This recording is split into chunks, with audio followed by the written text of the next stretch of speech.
ये कहानी तब शुरू हुई जब मैं बच्चा था।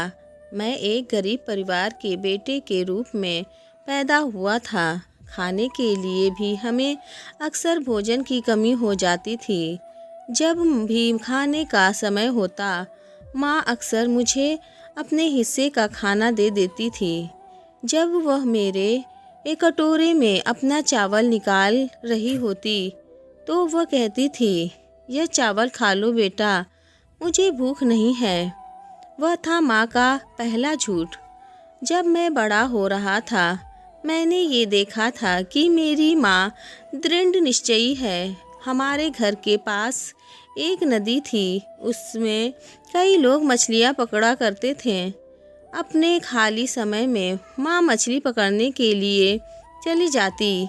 उसे उम्मीद थी कि उसे जो मछलियाँ मिलेगी वह मुझे मेरे विकास के लिए थोड़ा सा पौष्टिक भोजन दे सकती थी। मछलियाँ पकड़ने के बाद वह मछलियों से एक ताज़ा मछली का सूप बनाती थी, जिससे मेरी भूख बढ़ जाती थी। जब मैं सूप खा रहा होता, तो माँ मेरे पास बैठ जाती और बचा हुआ मछली का मांस खाती, जो अभी भी उस मछली की हड्डी पर चिपका होता, जिसे मैंने खाया नहीं होता। जब मैं इन्हें अपनी थाली में से मछली खाने को कहता, तो वो कहती, उसे ऐसे ही हड्डियाँ पर चिपका मांस ही पसंद है। वह था माँ का दूसरा झूठ। फिर जब मैं जूनियर हाई स्कूल में था, मेरी पढ़ाई के लिए पैसे देने के लिए माँ ने एक छोटी कंपनी में काम करना शुरू किया। इस काम से उसे हमारी ज़रूरतों को पूरा करने के लिए कुछ पैसे मिलने लगे। फिर सर्दियाँ आई। एक रात मैं अपनी नींद से उठा और अपनी माँ को देखा, जो अभी भी जाग रही थी। एक छोटी सी मोमबत्ती की रोशनी में कंपनी से कुछ काम घर लाकर करती थी। मैंने कहा, माँ सो जाओ, देर हो चुकी है, कल सुबह तुम्हें काम पर भी जाना है। माँ मुस्कुराई और बोली, सो जाओ बेटे, मैं बिल्कुल थकी नहीं हूँ, और वैसे भी मुझे काफ़ी देर से नींद आती है।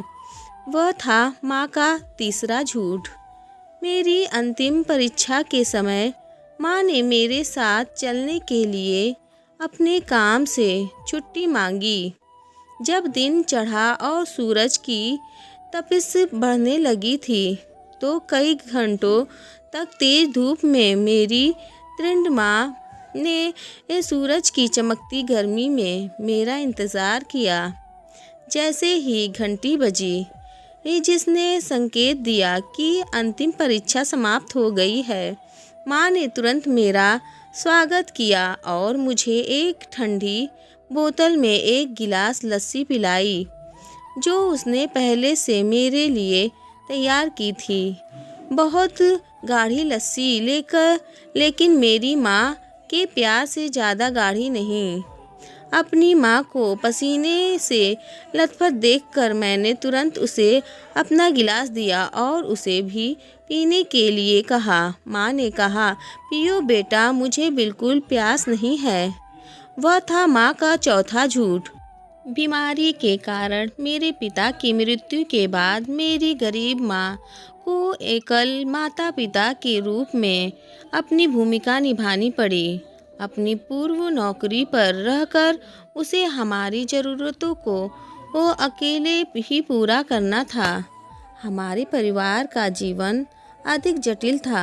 बिना कष्ट के दिन नहीं। हमारे परिवार की हालत बद से बदतर होती देख एक सज्जन आदमी था, जो मेरे घर के पास रहता था। वो हमारी मदद के लिए आया।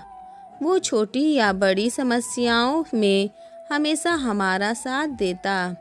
हमारे बगल में रहने वाले हमारे अन्य पड़ोसियों ने देखा कि हमारे परिवार का जीवन कितना दुर्भाग्यपूर्ण था। वे अक्सर मेरी माँ को फिर से शादी करने की सलाह देते थे, लेकिन माँ जो वो जिद्दी थी। उसने उनकी सलाह पर ध्यान नहीं दिया।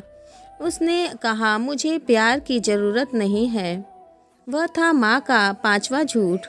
जब मैंने अपनी पढ़ाई पूरी की और फिर नौकरी पाली तो मेरी बूढ़ी माँ के सेवानिवृत्त होने का समय आ गया था, लेकिन वह ऐसा नहीं चाहती थी।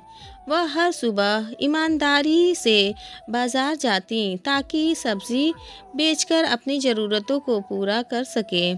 मैं जो दूसरे शहर में काम करता था, अक्सर उसकी ज़रूरतों को पूरा करने में उसकी मदद करने के लिए उसे कुछ पैसे भेजता था, लेकिन वह पैसे ना लेने की जिद करती। वो मुझे पैसे भी वापस भेज दिया करती। माँ कहती, मेरे पास पर्याप्त पैसे हैं। वह माँ का छठा झूठ था। स्नातक की डिग्री से स्नातक होने के बाद मैंने फिर अपनी पढ़ाई मास्टर डिग्री तक जारी रखी। मैंने डिग्री ली जिसे एक कंपनी द्वारा स्कॉलरशिप के माध्यम से अमेरिका के एक प्रसिद्ध विश्वविद्यालय से वित्त पोषित किया गया था। मैंने आखिरकार एक बड़ी कंपनी में काम किया, काफ़ी उच्च वेतन पाया। मैंने अपनी माँ को अमेरिका में अपने जीवन का आनंद लेने के लिए ले जाने का इरादा जाहिर किया, लेकिन मेरी प्यारी माँ अपने बेटे को परेशान नहीं करना चाहती थी। उसने मुझे ऐसे कहा, मुझे इसकी आदत नहीं है, मैं वहाँ नहीं रह पाऊँगी, मेरा मन नहीं लगेगा। वह था माँ का सातवां झूठ।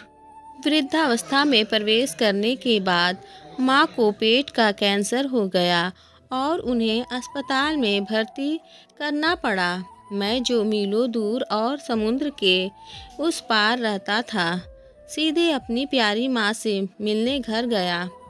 ऑपरेशन के बाद वह बिस्तर पर कमजोरी के कारण लेटी हुई थी। माँ जो इतनी बूढ़ी लग रही थी, गहरी तड़प से मुझे देख रही थी। उसने अपने चेहरे पर मुस्कान बिखेरने की कोशिश की, लेकिन बीमारी के कारण वो ऐसा कर नहीं पा रही थी। देखते ही स्पष्ट हो गया था कि बीमारी ने मेरी माँ के शरीर को कैसे तोड़ दिया, इसलिए वह इतनी कमज़ोर और पतली लग रही थी।